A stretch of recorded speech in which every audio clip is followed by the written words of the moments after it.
France is a nation that defies a single definition: revolutionary, royal, philosophical, and ever-changing. Its history is a cycle of tearing down and rebuilding, not just governments, but entire worldviews. In one lifetime, a French citizen could serve a king, a republic, an emperor, and then a king again. This constant reinvention is the heartbeat of French history. From the Ancien Regime to the Fifth Republic, France has cycled through monarchies, empires, and republics, each time shedding its old skin. To understand France, you must embrace its paradox, a fierce identity built on ceaseless transformation. Our story begins in 1788, in a France glittering with privilege, but groaning under the weight of its own contradictions. The stage is set for an explosion that will echo across the world. In the late 1700s, France stands as a land of striking contrasts. Versailles gleams with royal luxury, its gilded halls and endless gardens a symbol of absolute monarchy and unimaginable wealth. Yet, beyond these opulent walls, the vast majority, the Third Estate, shoulders the nation's burdens, toiling endlessly in fields, shops, and offices, struggling to survive. The First Estate, made up of the clergy, and the Second Estate, the nobility, enjoy privilege and exemption from taxes, living lives of comfort and influence. Meanwhile, the Third Estate pays nearly all the taxes, their hard-earned money funding the lavish lifestyles of the few. The country is broke, drained by costly wars and royal extravagance, while the people grow poorer and more desperate. The king's solution is to demand even more taxes from those least able to pay, deepening the sense of injustice. Meanwhile, Enlightenment thinkers like Voltaire and Rousseau ignite new ideas about liberty, equality, and the rights of man, challenging the very foundations of the old order. These radical ideas spread quickly through cafes and salons, fueling outrage and hope among those who feel trapped by a system that's fundamentally unfair. Economic desperation and intellectual awakening combine, creating a volatile mix, a recipe for revolution that simmers just beneath the surface. By 1789, King Louis XVI, desperate for money and out of options, calls the Estates General for the first time in 175 years, hoping to fix his finances and restore order. But instead of finding solutions, he unwittingly lights the fuse on a national powder keg, setting events in motion that cannot be undone.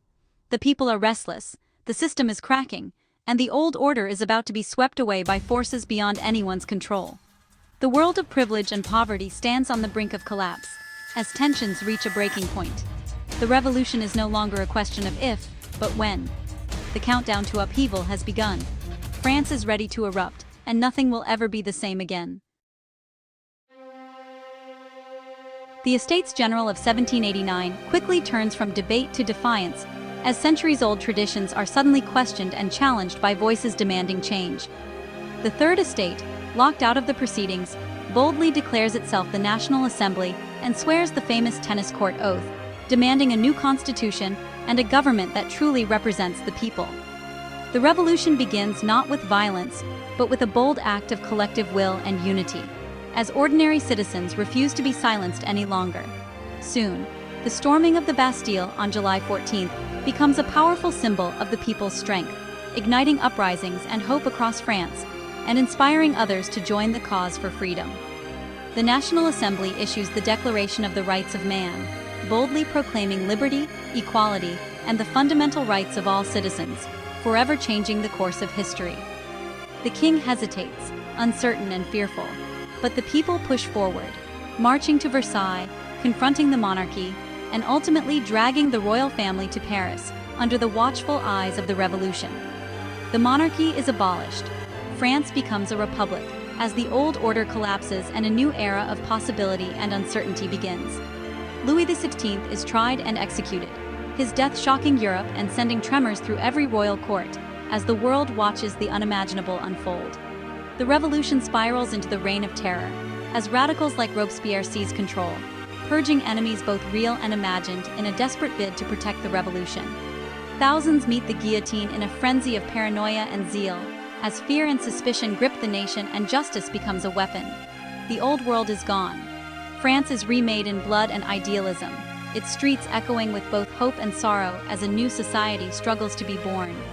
The revolution's promise and peril are now inseparable, as dreams of liberty are shadowed by the threat of chaos and violence. The nation stands on the edge of chaos and transformation, its future uncertain, but its people forever changed by the events that turned their world upside down. Amid the chaos, Napoleon Bonaparte rises, a brilliant general who brings order and victory. In 1799, he seizes power, ending the revolution and promising stability.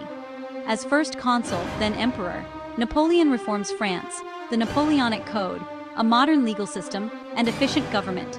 He spreads revolutionary ideals across Europe, but his ambition leads to disaster in Russia. Defeated by a coalition of European powers, Napoleon is exiled in 1814. For many, he remains a symbol of French glory, merit over birth, order over chaos. France, exhausted by revolution, now faces a new question. What comes after the emperor? The cycle of change is far from over. The nation is about to swing back to monarchy. Napoleon's dramatic fall from power brings the Bourbon monarchy back to the throne, but France is forever changed by the revolution's legacy. The old order returns, but it cannot erase the memory of liberty, equality, and fraternity that has taken root in the hearts of the people.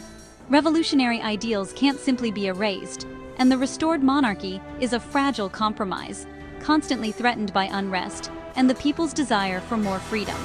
In 1830, another wave of revolution sweeps through Paris, ousting the king once again. Louis-Philippe, known as the Citizen King, takes the throne, promising a new era, but tensions remain. By 1848, economic hardship and limited rights spark yet another uprising. France becomes a republic again, as the people demand more voice and justice in their government. Louis Napoleon Bonaparte, nephew of the legendary Napoleon, is elected president. But soon, he seizes power, declaring himself Emperor Napoleon III, and France shifts once more. France swings from monarchy to republic to empire in dizzying succession, each regime promising stability but delivering new challenges. The Second Empire modernizes France with grand boulevards and ambitious projects, but political divisions only deepen, setting the stage for further turmoil. War with Prussia in 1870 ends in a crushing defeat and the sudden collapse of the empire, leaving France in chaos and uncertainty. Amid the chaos, the Third Republic is born, France's longest-lasting government yet, striving to unite a divided nation. The nation is locked in fierce debate. Should France be monarchist, Bonapartist, or republican? Each side fights passionately for its vision of the country's future. Each change leaves scars on the nation, but also opens up new possibilities for progress and reinvention. France's identity is forged in this constant struggle, as its people repeatedly redefine what it means to be French. The story of reinvention continues, as France's journey through kings, emperors, and republics shapes its destiny to this day.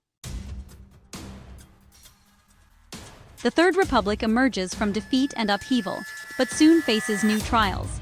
The Belle Époque brings cultural brilliance, but also political tension, and a thirst for revenge against Germany. World War I devastates France, millions dead, the land scarred, victory bittersweet. The trauma shapes a defensive, anxious nation. In 1940, German tanks bypass the Maginot Line. France falls in weeks. The country is split, Nazi-occupied north, Vichy collaborationist south. The Vichy regime collaborates in Nazi crimes, but resistance grows. Charles de Gaulle, exiled in London, calls for continued fight. The resistance keeps hope alive. Liberation in 1944 brings joy, but also reckoning with collaboration and loss. France must rebuild, physically, morally, and politically. The old order is gone. A new era is about to begin. The scars of war will shape the nation for decades. France's resilience is tested and proven. Post-war France struggles with instability and the loss of its colonial empire. The Fourth Republic is plagued by weak governments and crises, especially over Algeria. In 1958, Charles de Gaulle returns, demanding a new constitution, the birth of the Fifth Republic. The new system creates a strong presidency, bringing much-needed stability. De Gaulle ends the Algerian War, grants independence, and restores France's global stature. He asserts French independence, develops nuclear arms, and challenges U.S. dominance. By 1968, student and worker protests signal a generational shift. De Gaulle's era ends, but his republic endures. The Fifth Republic remains the framework of modern France. De Gaulle's vision of grandeur shapes the nation's identity. France is stable, but always restless. The spirit of reinvention lives on. Since de Gaulle, France has continued to adapt, navigating the end of empire, European integration, and globalization. Old political lines blur. New debates emerge over identity, secularism, and immigration. Protest remains a national tradition. Farmers, students, workers, all take to the streets. This culture of argument is a legacy of hard-won rights and constant reinvention. France is a nation always questioning itself, never settling for the status quo. Its history is a source of debate, not just pride or shame. France is a perpetual work in progress, never finished, always becoming. And perhaps that's what makes it truly French.